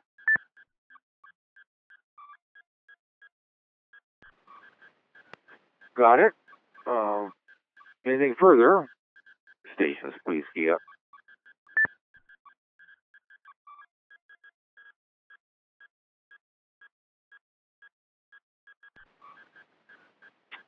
Alrighty, well, I appreciate Fred the question because it engendered some discussion. Look, every mode, there's somebody out there working on being able to convert. And I'm using convert it's not transcoding as John explained it could be. It's not conversion because that is a crude way of describing it. But for every digital mode, there's somebody out there trying to convert it. And I just, don't quote me on the word convert, but I can't think of any better way to describe it because they're not all equal. From one digital mode to another, especially in the open source arena. And, there are some devices out there that are simply bridges. There are some software approaches, but there's nothing yet that on a reflector basis would be something acceptable, such that, for example, that the Kings of Digital would consider. We call our transcoding DMR to D-Star, vice versa, the 4K for a purpose, in that you can't tell that you're being transcoded. But in the other modes, look, would we like to have Fusion on board? Sure, but it's not there yet. And P25, well, you never know. I'm not really thrilled about P25, but I know a lot of people are. And it's being worked on, and in some cases, it's working, but it's, on a very limited basis. Certainly not something that a reflector would, be put to use. Well, anyway, you guys get the idea. But will it happen? No doubt. Just think about where we were a year ago, where we are today. If you look, well, maybe I'll do that. Go back a year and talk real briefly about the topics that were important to us a year ago. You'd be surprised. Anyway, so we're in a open session, open questions, open topics. That is, things that you'd like to talk about. And I have noted that KD02ZR asked that we might entertain thoughts on net neutrality affecting digital amateur radio. And I want to put that on hold and talk about that perhaps next Thursday. There's a couple other things that are happening, and I wanted to also read up on exactly what the FCC is doing in this regard, and whether there is anything in the proposed rules that would affect amateur radio before we start diving into it. But it's an important topic. Net neutrality, no doubt. Just a minute. So, anything else that we missed? Any technical questions? Did something come up over dinner tonight that caused a potential fist fight and can be resolved by this net and the stations who participate in it? Stations, please key up.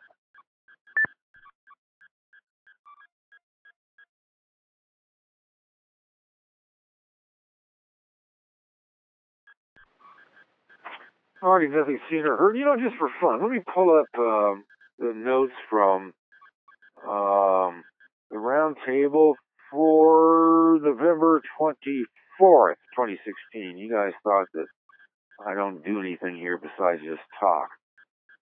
Let me tell you what we were talking about. G4KLX added support for 220 megahertz for the DVAP to the D-Star repeater. It's in GitHub, and it's a new release of D-Star Commander, or it's time for, he's urging D-Star Commander to update their software, which they didn't do for 220. And the reason for that is because Internet Labs announced a 220 megahertz D-Star DV access point, and that was brand new a year ago. HRO was one of the first to have it, and I have not heard of one person that is operating that 220 Internet Labs DV access point. Of course, that was in conjunction with the Kenwood radio that provided capability of D-Star 220, and it just, I don't know, did it go anywhere? Let me ask. What happened to 220? What happened to 220 D-Star? Was that just a passing fancy, or is that actually, a serious operating mode? Stations, please key up.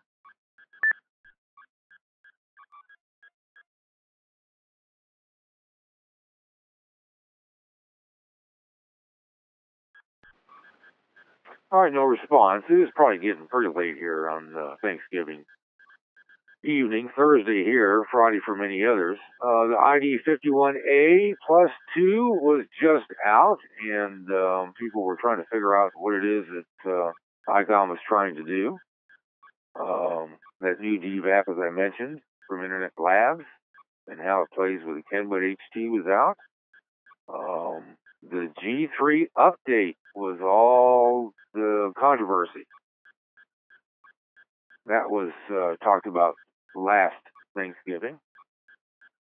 And let's see, what else did we get into? Well, the new Kenwood radio was the NX500.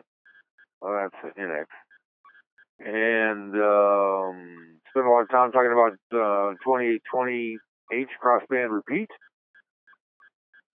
And as I go through, we went over the Black Friday sale flyers, as we seem to always do. So that is what was seemingly on top of your minds, everybody's minds, 1 year ago here on the Thursday Night D-Star Roundtable. All right, absent anything, any objections, let me see if there's anything further that we should entertain before I call it quits for tonight. I think we're really pushing it. I suspect that interest is fading fast and eyes are dropping to half-mast or if not fully closed. And, I'm sure that there's leftovers that we need to contemplate or worry about and family we need to say goodbye to. So, anything else that we need to concern ourselves with on this Thanksgiving evening? Stations, please key up.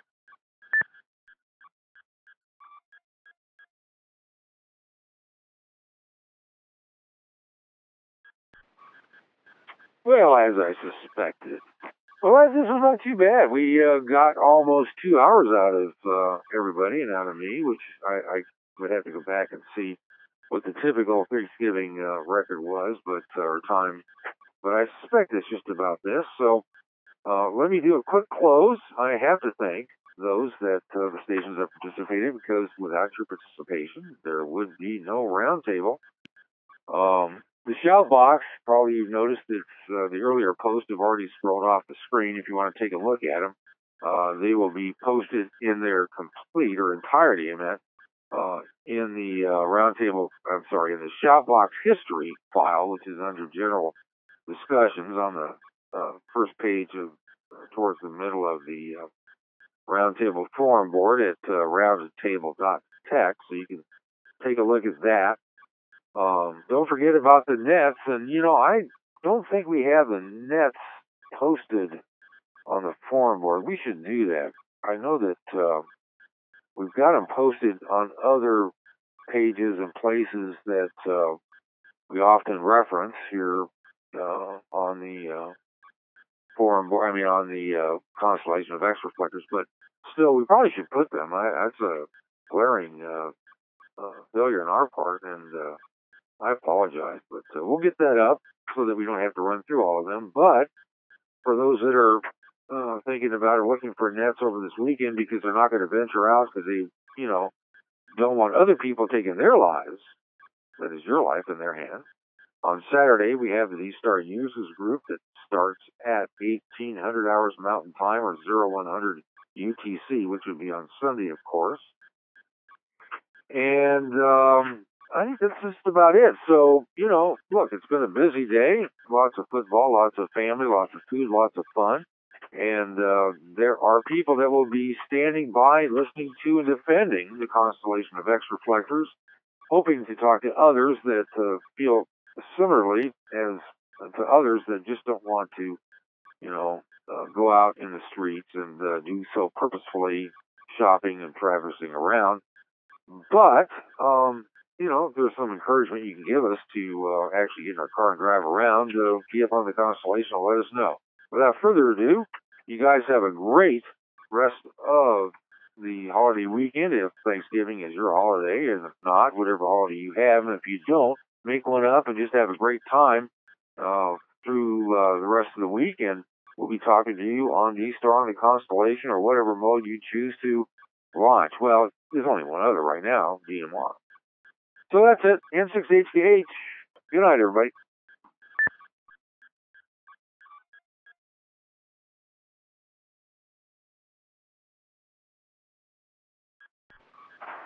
Good night, Mike.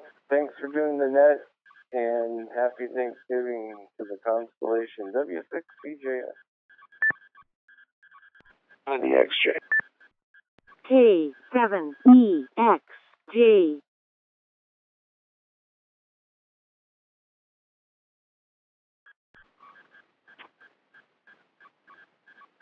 W6CJX, gotcha. There's another station that keyed up as well. It was like part of a potential double, but you bet. My pleasure. I'm going to head down the hall, though, and take a break before I come back here, because if I don't, well, I don't really want to even think about what might be the problem. But anyway, there'll be stations hanging around here to talk to, and I'll be back here in a bit.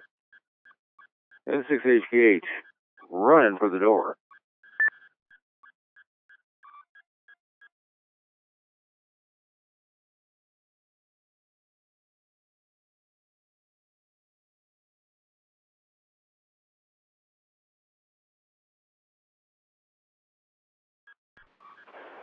K6KD, this is K7EXJ. John, are you still around?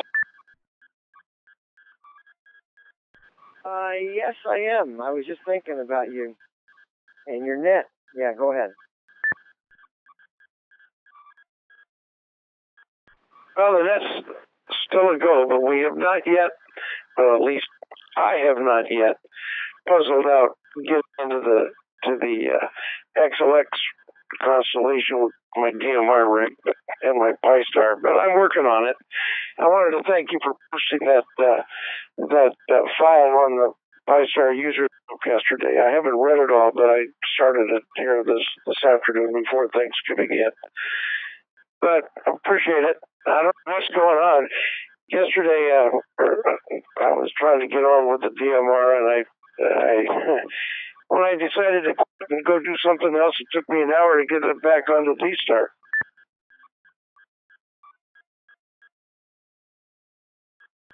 Yeah, I was going to mention you were still going to get me a write-up to put on the X-Reflector directory, to describe the net.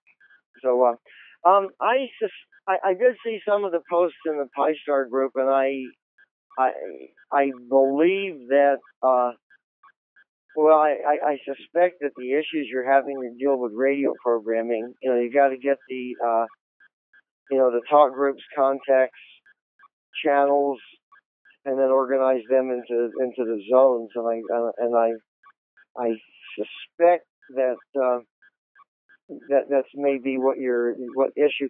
And then the other complication is, I think they're in the transition between the old DMR gateway and the new DMR gateway, and there's probably some confusion there in terms of how to select the XLX masters.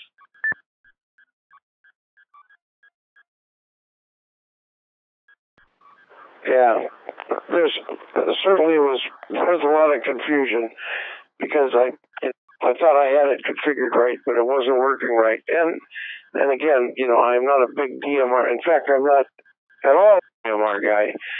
And so whether or not I got the program right is up for grabs. So I've been, looking at it. Actually, I just gave it up for a day.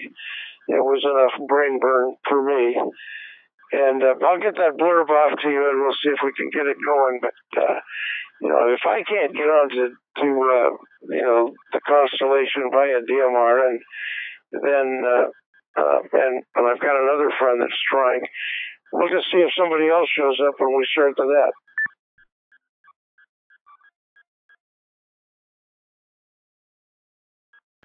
Well, that paper I wrote will describe what the talk groups need to be. It obviously can't describe the radio programming in detail because it varies from manufacturer to manufacturer, although the concepts are the same. The contacts, talk groups, channels, and zones, and the slots and so forth. But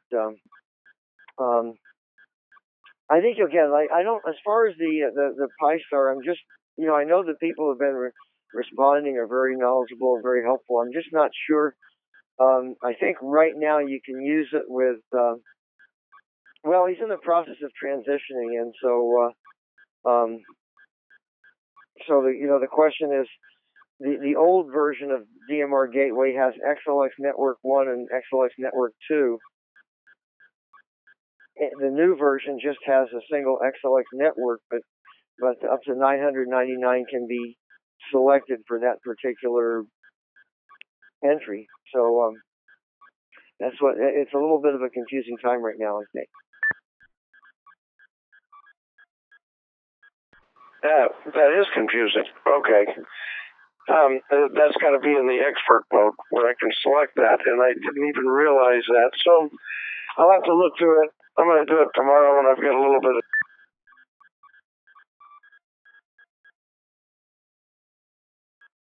Sorry about that. Today was a little hectic. So anyway, but I'm glad you posted that. I saw that, and my hopes went up quite a bit. But DMR is an interesting and entirely different platform than D-Star, that's for sure.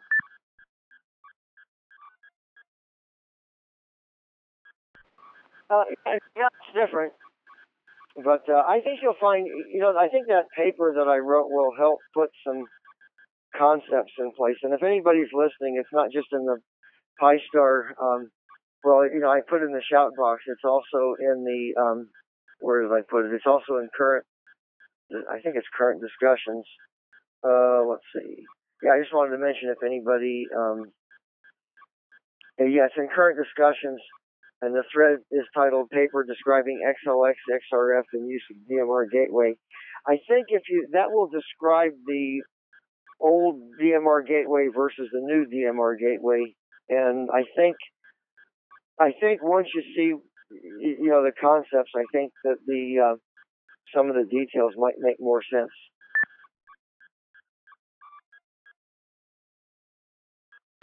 Okay, good. Well, I'll definitely check it out. I'm going to do that tomorrow because oh good heavens, it's a minute past my bedtime now. But I did get my afternoon nap, which was a plus. K70XJ.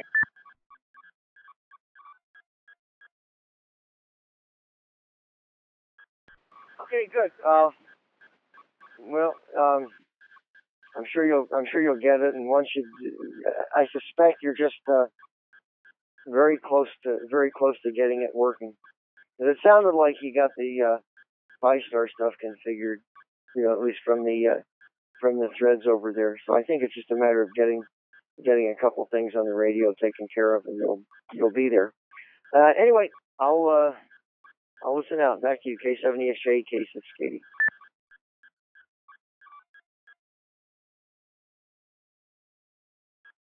All right, thanks again. Appreciate it. And that Talk Group 6 thing was confusing too, because I kept thinking it should be Talk Group 4001, so I've got to wrap my mind around that. It's converting it somehow in Pi-Star, apparently, but it wasn't obvious. So I'll talk to you later, and I'll wing that email off to you. K70XJ, have a good evening. Okay, let me just mention, it's probably kind of late, but 4001 we advertise, but when you're using DMR Gateway, there's a prefix 6 that goes in front of it, like 64001. That is to connect to Talk Group 4001 on XLX 313 Alpha. You need talk, but you have to switch it to another channel that has Talk Group 6, and that's like D-Star. With D-Star, you have one channel where you're linking to a reflector and a module, and then you switch to CQ, CQ, CQ. Well, on DMR, the equivalent thing is to link to a particular talk group with this, let's say 64001, and after you do that, you select another channel that has talk where you're transmitting on group call Talk Group 6. It's just equivalent to D-Star, CQ, CQ, CQ. Anyway, I just thought I'd leave you with that. K70XJ, K6KD, I'll listen out.